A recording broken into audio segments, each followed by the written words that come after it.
భక్తితో సుఖీవా వాలి పంపగలేదు వారినిటకో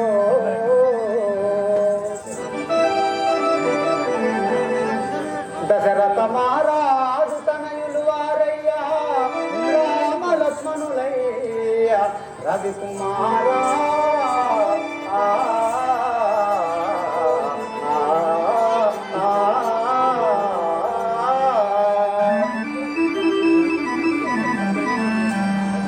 ఓహో మామగారు మీరు అన్నట్టు గారు శత్రువులు గారు దశరథ మహారాజు గారి భయము దెందితి వాసుదేవా వాలి వారనుకున్నావా భయము దెందితి వాసుదేవా వాలి పల్పీల వారనుకున్నావా భయము దెందితి వాసుదేవా వాలి పంపిన వారనుకున్నావా భయము దెందితి వాసుదేవా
ధర్మపూరి